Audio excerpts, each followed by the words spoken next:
Manchester United's new co-owner, Sir Jim Ratcliffe, has made a move to end working from home for all staff at the club. All non-football employees have been told that they have to decide by June the 5th to work permanently back in the office or resign. I'm joined now to discuss this by Communications Officer at the Institute of Economic Affairs, Harrison Griffiths, and commentator and writer for Young Voices UK, Ben Cope. Both of them have rather different opinions about this. Right, working from home. It feels like since the pandemic, this debate has been ongoing. And this is possibly the first time we've had such a high-profile figure come out and make a direct, no way, not in my business. Harrison, what do you make of Sir Jim Ratcliffe's moves? Because I'm sure a lot of bosses may be thinking it, but very few have actually done this, banned it. Yeah, absolutely. And I'd first just like to say, I'm a big Man United fan and I'm very excited to see what Sir Jim does with the club, generally speaking. But on this, I think it's a curious move and we're going to see how it plays out. It may very well work in the context of Man United.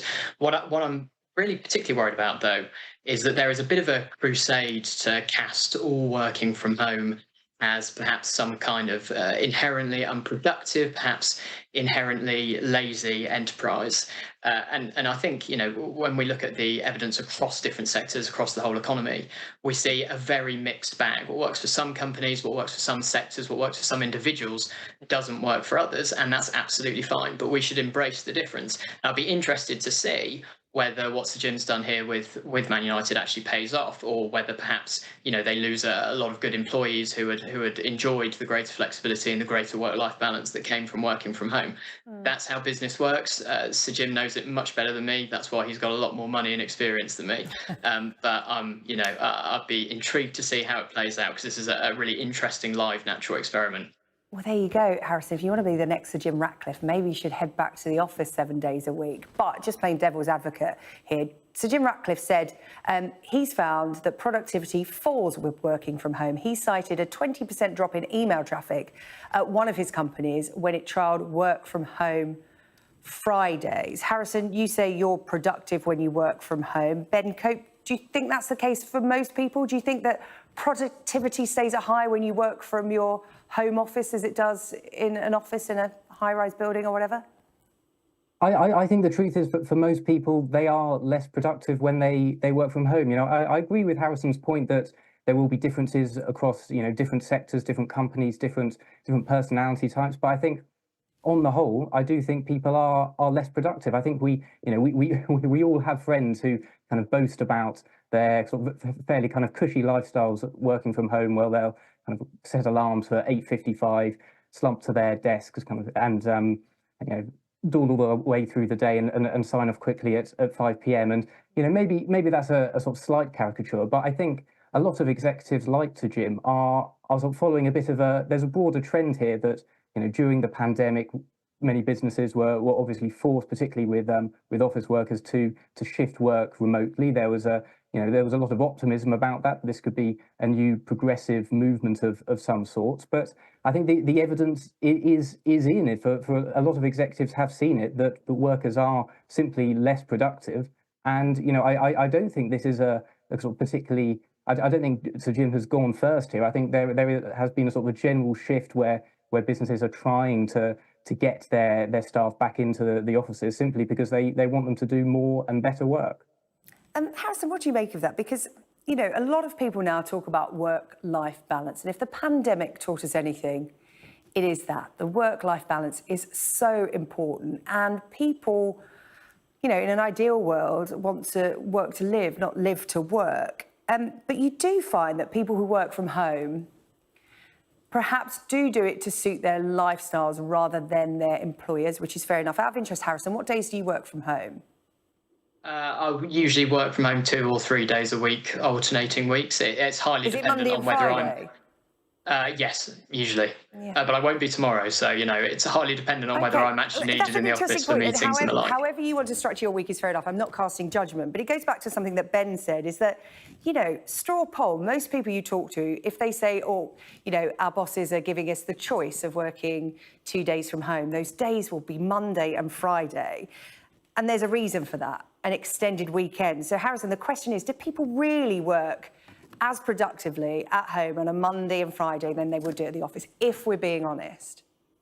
Yes, I mean, in my case, Mondays, I'm absolutely always in, and so it's kind of a little bit different for me, I guess. And this is about, as the point I made before, about really emphasising the difference between lots of different individuals and lots of different employers. So you talk about people fitting work around their lifestyle. That's kind of inherent in the nature of any employment agreement. So, for example, we work, generally speaking, in the UK, quite a number of hours less, something between 6 to 8 hours less per week than we did 150 years ago, for example. And it's not necessarily perhaps as much as some people would like, that reduction in number of hours in the working week. But people this is kind of a spontaneous movement in a lot of ways. People have made a conscious decision that for one reason or another, they have more of a preference that they want to work from home or have some kind of hybrid arrangements, more flexible working, generally speaking. And so when you have a spontaneous movement like that, people mutually agreeing it with their employers, that's absolutely fine. That's about people's preferences aligning. These agreements are still mutually beneficial transactions. And flexi working, of course, is a right of workers now. They can ask for that when they go into a job because, flexible working is seen by many as a good thing because so many people need flexible working because they may be carers, they may be parents, they may have disabilities for all sorts of reasons. But I think this blanket idea of working from home as the norm for everybody because they just would rather work from home than go into the office. I just wonder what that does for businesses. Ben, I mean, what kind of research has been done, not just into productivity, but in terms of, businesses' bottom line in terms of, how it's affecting their actual core business to have employees not in the office? So at least my read of it is that it's quite hard to make definitive judgments this early on. I think it's quite similar to debates you see about the 4-day working week, when you often see reports that, amazingly, companies reduced their working week by 1 day, and yet productivity or even output remained the same. But I'd be much more interested in those cases to see, 5 years, 10 years down the line, have they kept that up? I think here it is the exact same issue. There's a big problem with sort of older, more experienced workers deciding that, actually I've got a family, I have a slightly longer commute now, but I live in the suburbs. I no longer want to work in the office so much. And that's really damaging for the next cohort, for younger workers who don't get that sort of close proximity, that chance to work, shoulder to shoulder with them. So I think it's often those sort of that long-term impact, which, you don't necessarily see in the bottom line straight away. But it's about conversation, isn't it? It's about talking to individuals about the best way of working for them. But like you said, if there are young people who want to be in an office to meet the older colleagues or even their peers, and they're not in the office or they choose to have different days off, it's just all out of whack, isn't it? A final question for both of you. If this were to be a red line, if your boss were to go, I've just seen what Sir Jim Ratcliffe has done, and actually he's quite right, you could either work from home permanently with another job or you can come into the office, what would you do? For me, for the time being, I wouldn't necessarily mind it that much. It's not too bad of a commute. I absolutely love my job. And so if it became a policy at the IEA that we had everybody in the office, it would be a bit of an adjustment, but it wouldn't be too bad for me. I'm aware I'm putting you on the spot with your employers probably watching tonight, so it's probably a bit of an unfair question. Ben, how would you feel about it? How would your peers feel about it if this started becoming a red line for bosses? For me personally, I'd be absolutely fine with it. I'm already in the office 4 days a week. They're my favourite days at work. I think speaking to colleagues, I told them I was doing this show at work, and I think we are all quite positive that actually we go into the office more than many of our sort of friends and peers. I think there's a sort of a good collegiate feel. I think we get more done, and you feel good about being productive. So yeah, I'd be totally for it. OK, and of course there are some jobs where you can't work from home. I worked from home during the pandemic and setting up cameras, lighting, doing my own makeup. It was terrible. I couldn't wait to get back to the office.